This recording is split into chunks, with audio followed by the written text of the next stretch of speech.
बताना चाह रहा हूँ। सेफ्टी के बारे में हम लोग को पहले ये ध्यान देना है कि सेफ्टी इलेक्ट्रिकल हो या मैकेनिकल हो, दोनों के माध्यम से सेफ्टी के बारे में जानना जरूरी है। सेफ्टी में दो चीज़ देखते हैं, एक हम लोग देखते हैं इलेक्ट्रिकल और दूसरा देखते हैं मैकेनिकल।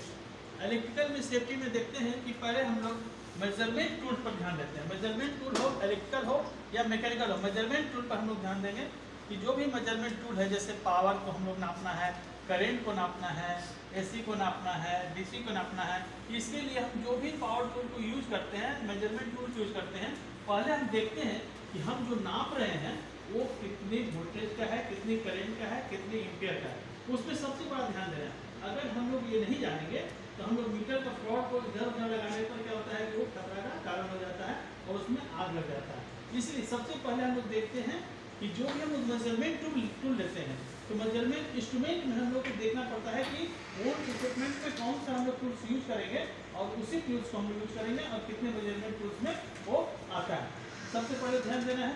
इसके बाद हम लोग ये ध्यान देते हैं कि इसमें हैंड टूल्स में हम देते हैं कि हैंड टूल्स हमारा कोई भी चीज़ बढ़िया होना चाहिए, उसका एक मेजरमेंट होता है, उसका एक नाप होता है। जैसे कि मान लीजिए कि आपको 50 mm, 1.5 सेकंड, 2 सेकंड, सभी का एक टूल्स का मेजरमेंट होता है। उस टूल्स में कहाँ पर हम नाप रहे हैं, चाहे वो नट बोल्ट हो, चाहे वो सिलेंड्रिकली हो, उसका एक डायमीटर होता है, उसी एंगल से चाहे रिंच हो, चाहे मैकेनिकल का हो, चाहे इलेक्ट्रिकल हो, दोनों के लिए हम लोग को जो टूल्स होना चाहिए बढ़िया होना चाहिए।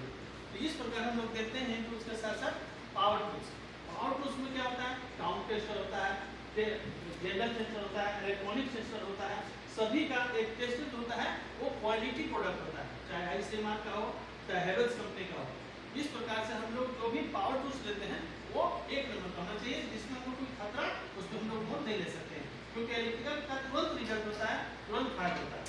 तीसरा हम लोग देखते हैं कि पीपीई, पर्सनल प्रोटेक्टिव इक्विपमेंट हम लोग यूज करेंगे। जैसे मान लीजिए कि कहीं आग में काम कर रहे हैं तो हम लोग क्या लेदर एप्रॉन लेते हैं, हाथ में ग्लव्स लेते हैं, हेड में टोपी लेते हैं, आँख में चश्मा लेते हैं, ठीक है, और हेल्थ में मास्क। इसके बाद हम लोग क्या करते हैं कि पैर में क्या करते हैं, रबर का शू, हेड में ग्लव्स।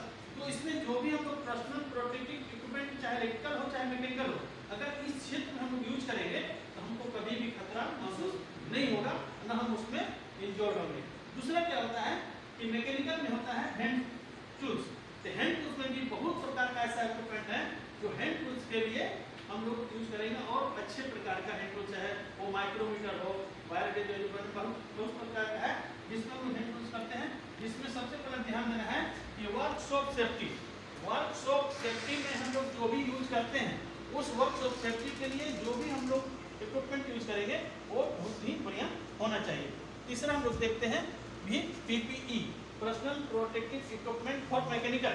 इसमें भी हम लोग इसका यूज करेंगे। जैसे मान लीजिए कि हम लोग को वर्कशॉप में काम करेंगे तो देखें कहीं तेल तो नहीं गिरा हुआ है, या मान लीजिए किसी प्रकार का आग लगने की संभावना नहीं है।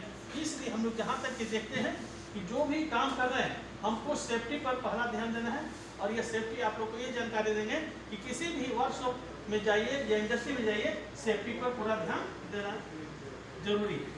धन्यवाद।